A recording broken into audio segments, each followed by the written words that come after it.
Oh, yeah. Hot and sunny, Utah sun. Thank you. All right. Hello, this is Uncle Jim. Had to do some plowing today. Beautiful sunny day. I wanted to get to the snow before it got too wet. Deer are just going crazy. They're circling everywhere. I don't know why, all the way down the driveway. So there's that. Anyway, got a live chat tonight, and I've been busy. Don't know if I even want to do one. This video is going to be like tweaking your seating stems. I ran into a thing on the new MP mold, the 140 grain 9mm, and we'll fix that. But what else has been going on? Lots been going on. Dead battery in the van. I got gnarly tires on the van. They could go anywhere as long as it's not a foot deep. And the battery died. It's an old battery. It's been a good battery. And did you know that batteries doubled in price since Brandon? So now I'm scrambling for a good price on batteries. Walmart seems to be the best price. That farm guy that does tests on everything. Actually, that Walmart battery is not a bad battery, and it's like $70 cheaper than anyone else. So my son's gonna go there and look and see if he can find that. I doubt it's in stock. So other than that, he's gonna have to go to Napa. They have a sale on batteries right now. And so there's that. All right, one thing after another. Now the tractor. I plowed the whole driveway, quarter-mile each way, and no red drips like in the last video. And I was drinking water. So I think our theory sticks, unless the pump or the steering fluid or something was leaking, but there was no drips whatsoever. So I'm sticking to that. No cranberry when you're driving the tractor. It was all on the left side, and that's where my drink was. So there's that. All right.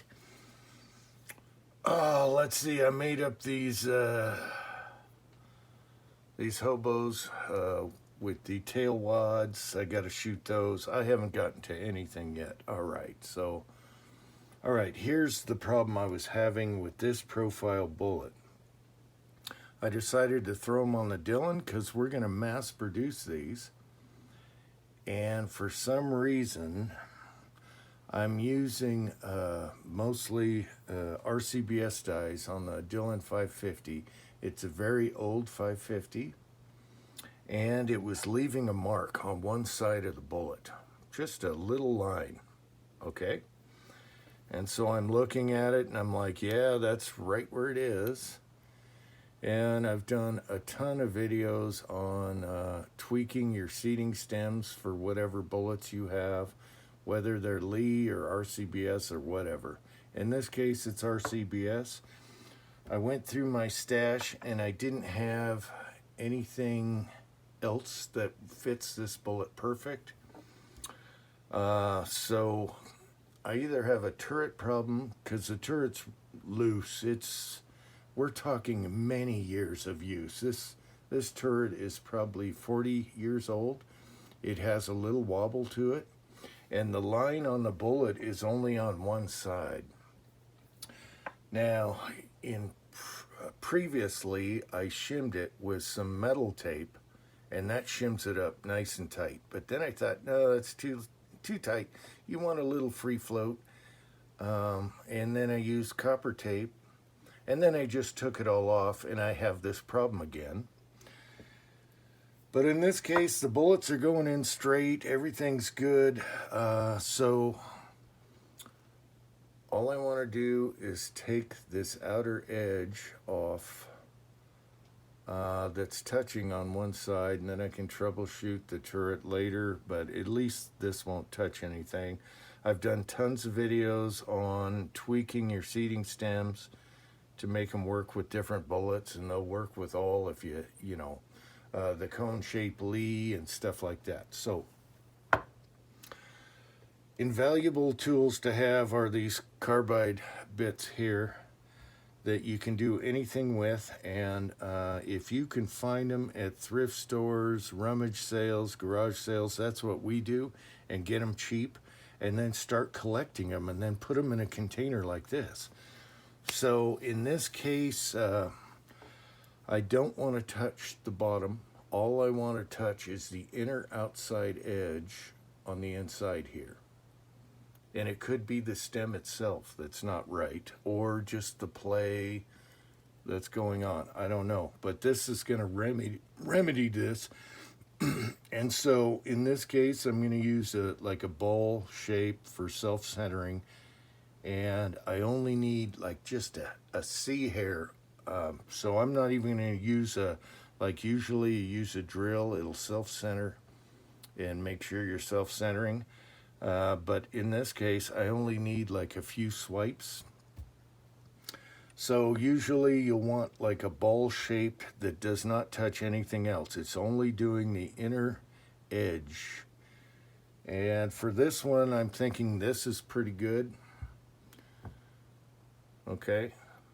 It's not going to touch anything, and I can just do this by hand. This ball one's a little aggressive. It would also work without touching anything.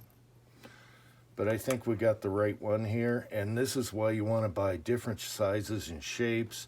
There's so much you can fabricate with these things on your power tools. All right. So I think we got the right one here, and all I'm doing is just taking this edge off, and I'm trying to be straight and self-centering, and then I'll turn it and do this, and it's only going to take a few swipes here. So we'll do that, and then to polish it, if you want, what I do, I think that's going to be fine. See, I hardly did anything, but if there's any like off-centered burrs, and I want to turn this around and keep it straight like this, okay? And you can do this on a drill, but on a drill you want to be careful. It's like Dremels. It ruins so many guns. All right, and then after that, you can use like some 600 grit piece of sandpaper. I really like these ultrafine sanding sponges you can get at hobby stores. These are my favorite. And so I'm going to place this on here because it's flexible. And then I'm just polishing it up. Okay, in this case, I'm doing it by hand. All right, and you can see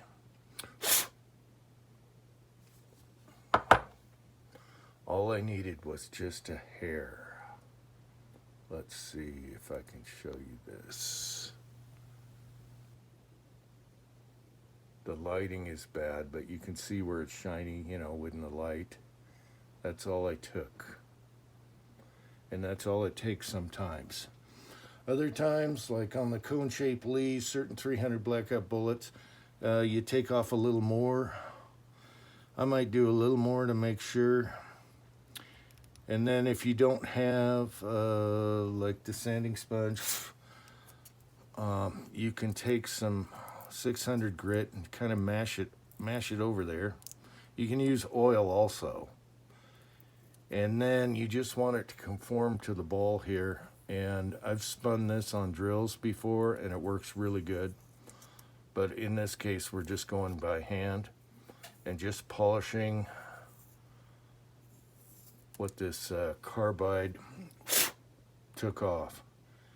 And that looks really good. All it was just taking that sharp edge off. In this case, sometimes you got to reprofile and you find the perfect one, and it'll kind of like make a funnel shape before your bullet goes in, and it won't affect anything. I've done tons of videos on this, but they all got deleted by YouTube. Thank you very much. But I'm in it right now while my son's getting the battery, so I thought I'd cover that. And I think we're good. On the turret itself, you can use, anyway, you can use some metal tape if you want to shim it up. And that's what I'm going to see next. If it's doing this when it's pushing up on the turret. But I don't think so. We'll see. It's kind of loosey-goosey. It's ancient, but it still works good. I love the 550. I have no problem on the 4-hole lead turret press because that has a different seater. It's a cone shape, and that's already been tweaked for other bullets, and that works good. But in this case, I want to pump out 1,000 rounds, you know. This is going to be our go-to bullet if it shoots good, and that's our suppressor bullet. And yeah, I just had one little fine line right there, and the other side doesn't have it. So that's telling me something is off. Maybe it's just a little play in here. I don't know. I guess that's it. We might have a chat tonight. We might not. I'm busy. I still got to get back to Ricky's 380 bullets. We got that all figured out. Now, sometimes if you have a ball shape that's really weird, like my other MP mold, the one, it comes out to about 152. That one, I had to epoxy a stem, okay? And I use the putty, okay? The epoxy putty, and you mix it together. You stick it on there, cut off the rest with the razor blade. After you seat a bullet, once it's almost set up, you seat a bullet in there, all right? And then let it dry, let it cure. It only takes, you know, it depends on your epoxy. And then you can just scrape off the outer edge with the razor blade, and you have a perfect seating stem for that bullet, which I don't like to do. I like bullets that's why I love this bullet.